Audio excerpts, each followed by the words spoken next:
Remember guys, even in the wintertime, you've got to stay hydrated. So make sure you check out the battle bottles at ironinfidel.com. We got the new dagger and knot blades. Awesome stuff, made right here in the United States in Colorado. If you're interested in getting a new EDC blade or a belt blade, check these things out at ironinfidel.com. All right, everybody, today we're gonna be talking about the top 5 things you need to look at when it comes to getting your duty pistol, whether you're a new officer, whether you're an agency looking to make a change. These are things you need to take into account for each of your individual officers, because no two hands are the same and no two people are going to shoot the same gun the same. And we can't tell people at this point, oh, just go buy a Glock, just go buy a Smith M&P. There are a lot of really good options out there in the market that may fit each individual officer better than the next. So if your agency allows you to carry a multitude of different pistols, it's worth looking into the one that fits you best. So the top 5 things you're going to want to look at when it comes to a duty pistol are going to be obviously reliability, personal fit to you, grip texture, a good trigger, and safeties on that system, whether it's striker or hammer fired. When it comes to reliability and durability, luckily most major brands out there, from Glock, Smith & Wesson, Walther, all the big brands are extremely reliable and durable. Some maybe more so than other in extreme circumstances, but generally if you're going with a good, well-known brand, you're probably going to be just fine when it comes to those. And then of course, follow your maintenance and cleaning schedule always. That's for the armorers out there, ensuring you're changing those small parts. I would stay away from cheaper or clone style pistols because generally there's less QC, less expensive metals, and the small parts and springs are generally going to be of a cheaper nature, and those are the parts that are going to fail. Now, when it comes to personal fit, there are a few things you want to look at. One, can your hand actually grab that pistol grip, right? Is it too big? Is it too small? Do you have the ability to change back straps? That's extremely important because that's going to come into your length of pull with your finger. Can it reach the trigger? Is it too far away from the trigger? Is it too close to the trigger? So you've got so much finger in there, it's difficult to manipulate. Again, most modern pistols, you can change back straps, give a little bit more room, take a little bit away. Those are going to make a huge difference in your performance out there. Also, with that personal fit is that natural point of aim. Some people like really aggressive angles like on the Glock, and some people like more neutral angles like on a Walther or a 1911. Either way, you want to be able to naturally present that pistol, whether it's just natural right out of the box or from training, so you are right on target every time you present that pistol and don't have to worry about fixing where your sights or your optic is or angling your wrist forward.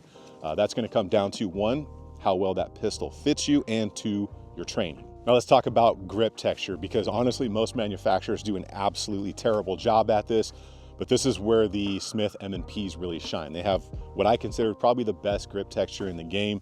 It's aggressive yet not abrasive. It's just really good to get your hands on. Glock and many others just don't put a lot of grip in there, and that has a big part in how you're able to control that pistol. The more texture, the more grip, the more meat to pistol, the more you're going to be able to control the recoil impulse, keep your sights on target, have better follow-up shots, and just control that pistol overall. So whether you're buying new or you're allowed to put like grip tape or handle it grips or get stipple jobs, the more texture, the better. Some companies do it really well and some companies just fall short. Now, triggers. This is one that comes up, especially with my trainers out there.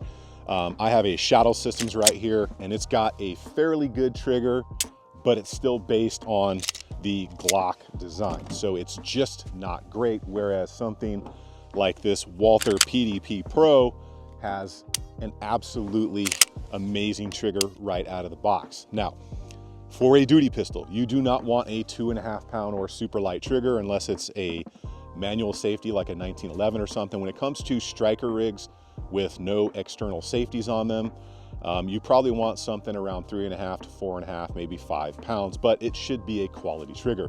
Again, this is where Glock is known for having probably the worst triggers. M&P has stepped up, they're pretty good. Walther PDPs are amazing. And there's a slew of other guns out there that have decent all-around triggers these days. And if your agency will allow it, triggers like Overwatch or Apex have been approved by multiple departments out there. It's what I personally carried in my guns. And it's just a great trigger that's better than factory, but still duty rated. Now, while a trigger is not going to make or break your performance, trust me, if you put a 9-pound trigger in a pistol as compared to a 4-pound trigger in a pistol, I can pretty much promise you there's going to be a performance difference, even if the person is pretty highly skilled. Now, safeties, it's pretty obvious, right? There needs to be some form of either internal safety, trigger shoe safety, external safety. You've got to have safeties, and usually having them in compound is really good. This is where Glock shines. Their safety systems are pretty awesome. They've been copied a lot, they've been cloned a lot, and they're very well proven. And there's a ton of striker fired pistols out there that pretty much use a similar to Glock style safety system. Now, external safeties or internal safeties, don't be afraid of one or the other, right? Some people hate striker fired rigs. Some people hate hammer fired rigs with external safeties. What I will tell you is it really doesn't matter. As long as you can run that gun, don't be afraid of one or the other, give them all a shot. And you should always get these things out for a test drive if possible, right? If you have the ability to bring in people to test these pistols at your agency, or you can go and rent them if you're buying it yourself, you probably wouldn't buy a car sight unseen without a test drive. I wouldn't suggest you do that without a pistol either. If there's any way possible to rent the firearm, borrow it from a friend, or have people come into your agency with a slew of different firearms to do a fit for your department, I would highly suggest you do that, because that's going to give you such a better idea of how that thing's actually going to perform. Because some pistols out there feel really great in the hand, in the store, but when you get them out on the range, it just kind of falls apart from there. Maybe the recoil impulse sucks, maybe they just don't run that great, maybe the angles weren't what you were looking for, or maybe it's just overall not a great fit for you.